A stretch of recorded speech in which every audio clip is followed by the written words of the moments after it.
अपनी ज़िंदगी में कुछ नए काम शामिल करिए। क्या काम शामिल करें? व्यक्ति निर्माण, परिवार निर्माण और समाज निर्माण। एक काम आपका है व्यक्ति निर्माण। अपने आप को निर्माण करने की कसम खा के जाइए।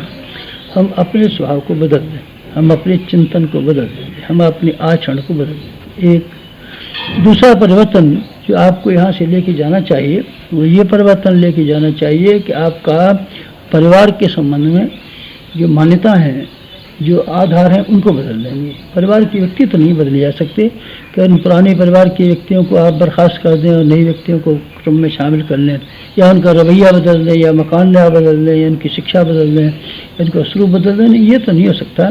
पर आपका अपने कुटुंब के प्रति जो रवैया है, जो आपकी सोचने का तरीका है, उसको आप आसानी से बदल सकते हैं। समाज के प्रति आपके कुछ कर्तव्य हैं, दायित्व हैं। समाज के प्रति अपने कर्तव्यों और दायित्वों से आप छुटकारा पा नहीं सकिएगा।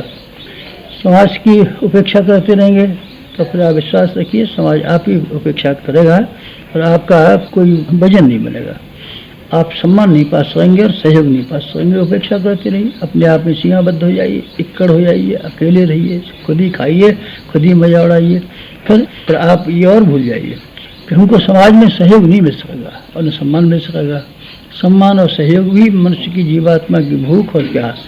अगर आप उसको खरीदना ही चाहते हो तो कृपा करके ये विश्वास कीजिए कि समाज के प्रति जो आपके दायित्व हैं और जो कर्तव्य हैं वो आपको निभाने चाहिए। आप उन कर्तव्यों और दायित्वों को निभा लेंगे तो बदले में सम्मान और सहयोग खरीद लेंगे, जिससे आपकी खुशी और आपकी प्रसन्नता और आपकी प्रगति में 4 चांद लग जाएंगे। 2 काम हुए ना, आत्मा को अपने आप का निर्माण करना, अपने परिवार का निर्माण कर लेना। 2, अपने समाज को प्रगतिशील बनाने के लिए, उन्नतशील बनाने के लिए कुछ न कुछ योगदान देना। 3 काम अगर आप कर पाएँ तो आप समझना चाहिए कि आपने एक आत्मा की भूख को बुझाने के लिए और आत्मिक जीवन को समुन्नत बनाने के लिए कुछ कदम बढ़ाना शुरू कर दिया। अन्यथा ठीक है, आप शरीर के लिए तो मरे ही हैं, शरीर के लिए तो जिए ही हैं। शरीर ही तो आपका इष्ट देव है, इंद्रियों के सुख ही तो आपकी आकांक्षाएं, वासना और तृष्णा ही तो आपको सबसे प्यारे मालूम पड़ते हैं।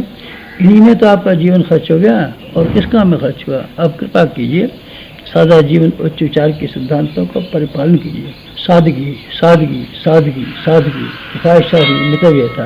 अगर आपने ये अपना सिद्धांत बना लिया हो तो आप विश्वास रखिए आपका बहुत कुछ काम हो जाएगा, बहुत समय बच जाएगा आपके पास।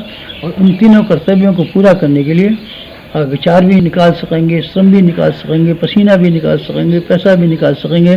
और अगर आपने व्यक्तिगत महत्वाकांक्षा को जमीन आसमान की तरीके से ऊंचा उठा करके रखा होगा फिर आपको स्वयं का ही पूरा नहीं पड़ेगा।